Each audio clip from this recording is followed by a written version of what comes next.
the rising sun, we remember, we survive, we rise. From the tears of our mothers, from the blood on the ground, from the cries in the silence, still our hope makes a sound. They try to break our spirit, try to bury our name, but the fire keeps burning, and we still remain. Through the nights full of sorrow, through the pain and the wars, we kept faith in tomorrow, while we carried the scars. Now the world hears the echoes of a people denied, but the dream of Biafra still refuses to die. Biafra shall rise again, like the morning sun in the sky. No chains can hold us forever, no matter how hard they try. We are strong, we are one, and freedom lives in our hearts. Biafra shall rise again, and nothing can tear us apart.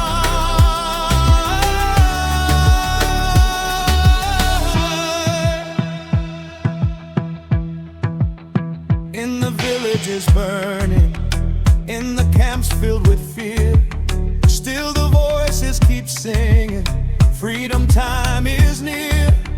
For the children who suffer, for the fathers we lost, for the dream of our homeland, we remember the cost. Every road that was broken, every innocent cry, every soul that was taken, still asks the question why. But the spirit of a people cannot fade into the night, when justice is the reason and survival is the fight. One people, one voice, one destiny. From the rivers to the oceans, from the forests to the seas, let the nations hear our story, let the world remember peace. We are not afraid of tomorrow, we have walked through the fire before, and the flag of the rising sun will shine forevermore.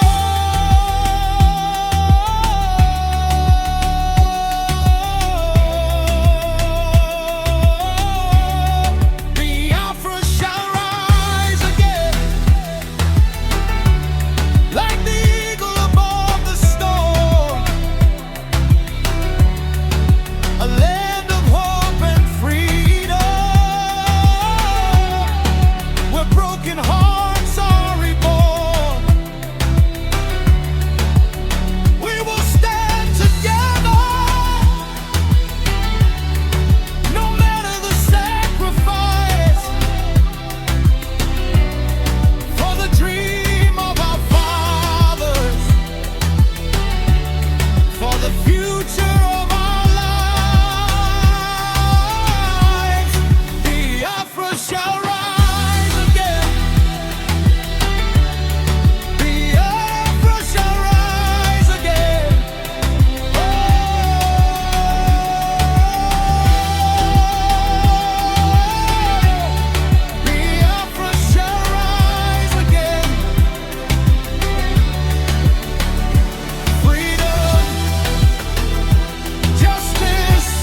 everyone. Welcome to Biafra Media Newsroom.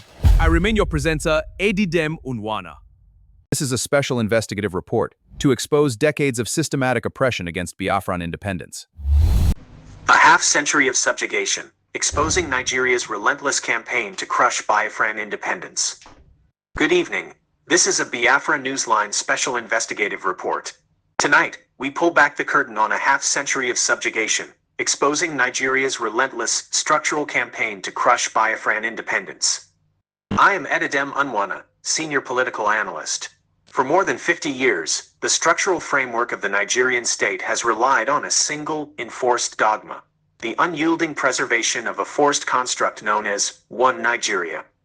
Yet, beneath the thin veneer of national unity lies a dark, uninterrupted history of state-sponsored suppression, systemic economic extraction, and the violent silencing of the Biafran people. What began as a desperate defensive struggle for survival in 1967 has evolved into Africa's longest-standing modern movement for self-determination. Tonight, our investigation systematically exposes how successive Nigerian regimes, from the military dictators of the 1960s to the civilian administration of President Bola Tinubu today, have deployed the full machinery of the state to crush the Biafran quest for liberation. Let us begin where the fracture started, the pre-war era. The crisis of the Nigerian state is rooted in its artificial creation. Amalgamated in 1914 by British colonial administrators purely for commercial and administrative convenience, Nigeria forced together deeply distinct nations with entirely incompatible political, cultural, and religious philosophies. Following independence in 1960, this fragile democratic experiment quickly fractured. The eastern region, predominantly populated by the Igbo and neighboring ethnic groups, possessed a highly educated, republican society that drove the country's early civil service and commercial sectors. But by 1966, political instability reached a bloody boiling point. Following a chaotic military coup in January, a brutal wave of state-sanctioned, anti-Biafran pogroms swept across northern Nigeria. Between May and September of 1966, tens of thousands of Easterners were systematically massacred in targeted ethnic violence. The federal government, then led by Lieutenant Colonel Yakubu Gowon, failed completely to protect its citizens. Millions of terrorized, battered refugees fled back to their ancestral homelands in the east, permanently severing their trust in the Nigerian Union. This brings us to the war era, the birth and starvation of a republic. Faced with a humanitarian catastrophe and total exclusion from the federal security apparatus, the eastern region took a stand for self-preservation. On May 30, 1967, General Chukwuemeka Odumegwu Ojukwu, the military governor of the eastern region, officially declared the independence of the Republic of Biafra. The response from Lagos was immediate and merciless. The government of General Yakubu Gowon declared war, framing a massive military invasion as a mere police action. When direct military advances faced fierce, unyielding resistance from the ill-equipped but highly determined Biafran civil army, the Nigerian government shifted to a weapon of mass destruction: a total land, sea, and air blockade. By blocking food, medical supplies, and basic humanitarian aid, the federal government deliberately weaponized starvation. Over the course of 30 months, an estimated 2 to 3 million Biafrans, predominantly children, perished from severe malnutrition and kwashiorkor. Despite the profound humanitarian horror unfolding on global television, international geopolitical interests favored Nigeria's oil, and the isolated republic collapsed in January 1970. In the aftermath came the post-war era, and the illusion of no victor, no vanquished. At the war's conclusion, General Gowon famously announced a policy of reconciliation, reconstruction, and rehabilitation, declaring to the world there was no victor, no vanquished. Our investigation reveals this was a political myth. Instead of true reintegration, the post-war era became a multi-decade campaign of structural subjugation defined by three deliberate policies. First, economic disenfranchisement. A predatory banking policy stripped Biafrans of their wealth, arbitrarily converting all Biafran savings into a flat, nominal sum of just 20 Nigerian pounds, regardless of how many thousands or millions they held before the war. Second, infrastructure abandonment. The eastern ports of Port Harcourt and Calabar were systematically underutilized and choked off, forcing all major maritime commerce through Lagos to centralize economic power away from the east. And third, geopolitical redrawing. The federal government fractured the old eastern region into smaller, administratively weak states, deliberately diluting their collective political bargaining power. During this dark period, any overt mention of Biafra was criminalized, and the region was heavily militarized under successive northern military dictatorship. But oppression breeds resistance. Enter the resurgence, modern leaders of the liberation movement. The ongoing failure of the Nigerian state to build an inclusive society inevitably triggered a modern resurgence at the dawn of the Fourth Republic in 1999. First, Chief Ralph Uwazuruke formed the Movement for the Actualization of the Sovereign State of Biafra, or MASSOB. Relying on a philosophy of nonviolence, Uwazuruke sought to reactivate global awareness. The state reaction was swift. The administration of President Olusegun Obasanjo responded with aggressive police crackdowns, mass arrests, and the prolonged imprisonment of Uwazuruke on treason charges. By the late 2000s, perceived internal compromises within MASSOB led to the emergence of the Indigenous People of Biafra, IPOB, founded by Mazi Nnamdi Kanu. Utilizing the powerful reach of Radio Biafra, Kanu built a massive global network, shifting the movement's strategy toward mass civil disobedience and aggressive international legal advocacy. The state reaction this time was escalatory. The administration of President Muhammadu Buhari classified IPOB as a terrorist organization in 2017. The state deployed brutal military campaigns, such as Operation Python Dance, characterized by widespread extrajudicial killings and enforced disappearances. Following an extraordinary rendition from Kenya in 2021 and a highly controversial multi-year trial, a federal court on November 20, 2025, convicted Kanu and sentenced him to life imprisonment on terrorism-related charges tied directly to his broadcast directives. This brings us to the current phase, the evolution of BRGIE, from institutional foundation to diplomatic breakthrough. Following the heavy structural restrictions placed on localized leadership within Nigerian soil, the liberation movement underwent a critical structural transformation. To insulate its leadership from the immediate reach of Nigerian security forces, activists established the Biafra Republic Government in Exile, known globally as BRGIE. This marked a profound shift from grassroots civil disobedience to an institutionalized, internationally focused governance structure. The foundational era of BRGIE was heavily driven by Simon Ekpa, a Finnish Biafran politician who was elected as prime minister through cabinet votes. Ekpa's key achievement was the rapid institutionalization of the movement, organizing a global self-referendum that mobilized millions of Biafrans worldwide to vote electronically for independence, and hosting a historic convention in Lahti, Finland, in late 2024. However, terrified by Ekpa's international reach, the Nigerian government deployed a high-level transnational campaign, exerting intense diplomatic and economic pressure on Finnish authorities. In late 2024, Finnish security agencies arrested Ekpa. Following a prolonged legal battle, a Finnish court sentenced Ekpa to a prison term in September 2025, effectively severing his ability to lead daily operations. But the government in exile did not collapse. Instead, it evolved. The rise of Prime Minister Ogechukwu Nakeri marks a new era of statecraft. Faced with a leadership vacuum, the BRGIE cabinet acted swiftly. In December 2024, Ogechukwu Nakeri, a prominent Biafran American political and human rights activist, was appointed acting prime minister. On January 14, 2026, the BRGIE cabinet officially relieved Ekpa of his position and unanimously elected Nakeri as the substantive prime minister of the Biafra Republic Government in Exile. Operating out of Baltimore, Maryland, Prime Minister Nakeri has brought a fundamentally different, highly sophisticated approach to the office. He has transitioned BRGIE away from high-friction media rhetoric toward formal international statecraft, and his strategic achievements are shifting the geopolitical landscape. First, the Washington, D.C. breakthroughs. Nakeri successfully brought the Biafran cause directly into the halls of American power. Bypassing informal channels, his administration retained the premier international lobbying firm Washington and Madison, LLC. Under his leadership, BRGIE secured high-level briefings with key figures in the U.S. legislative branch, including Senator Ted Cruz and Speaker of the House Mike Johnson, formally documenting Nigeria's campaign of transnational repression. Second, the codification of the safe haven citizenship policy. In March of 2026, Prime Minister Nakeri formally signed into law a landmark policy of support for persecuted Christians in northern and middle belt Nigeria.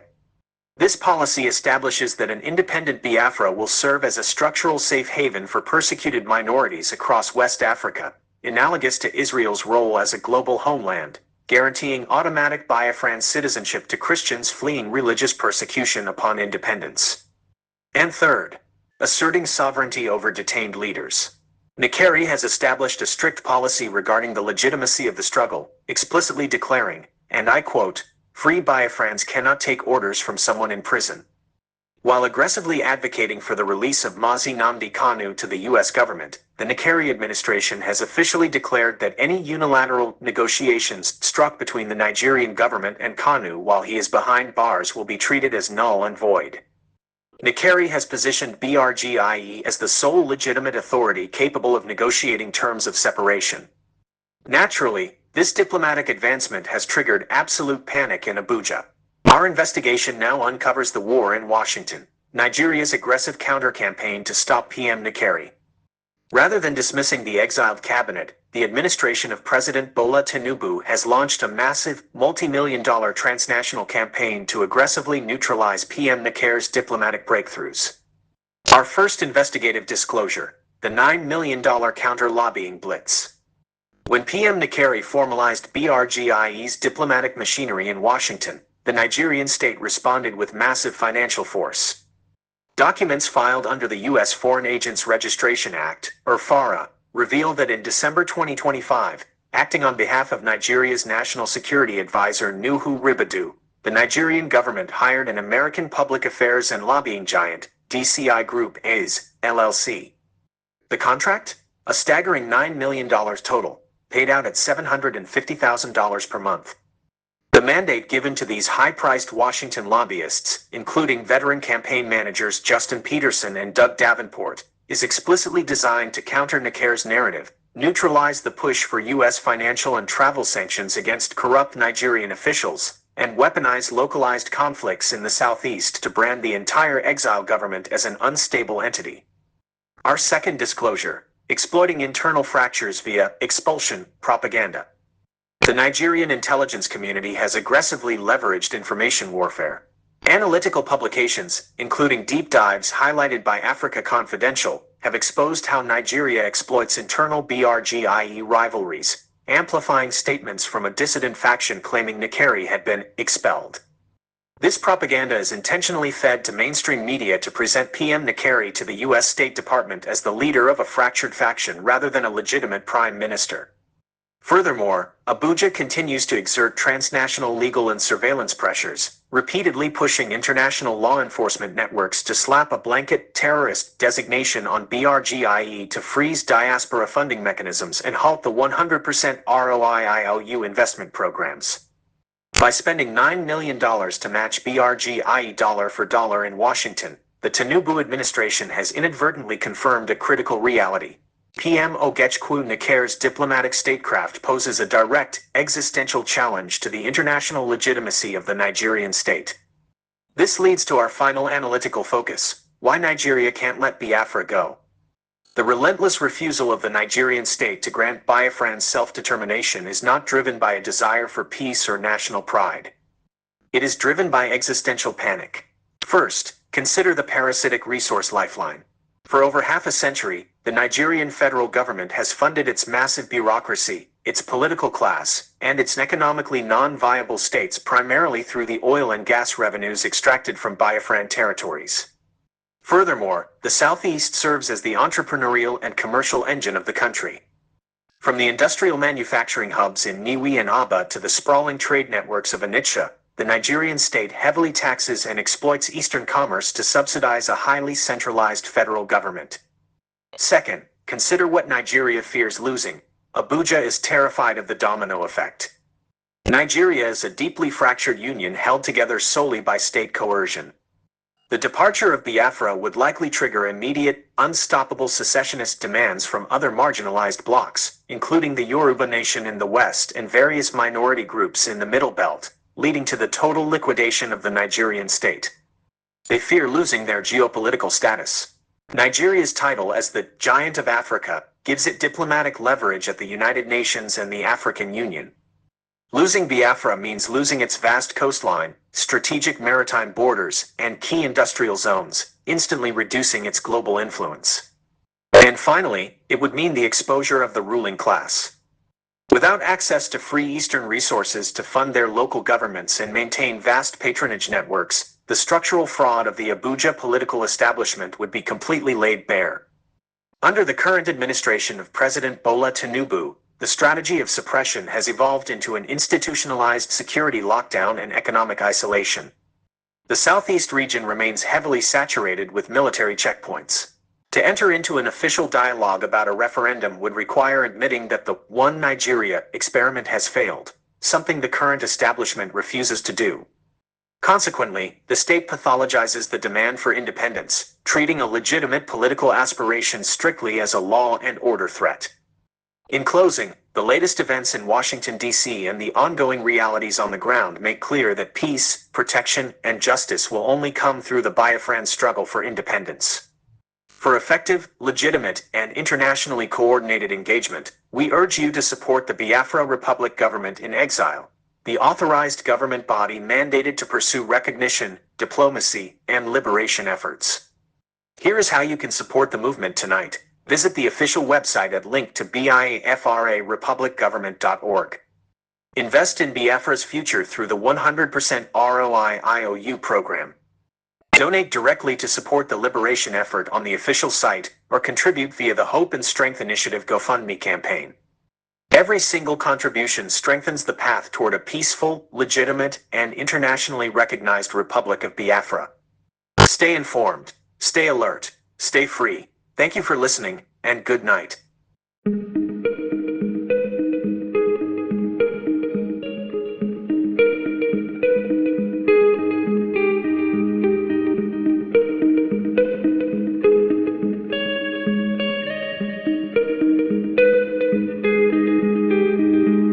Thank you for watching. Like, share, and subscribe. Bye for now.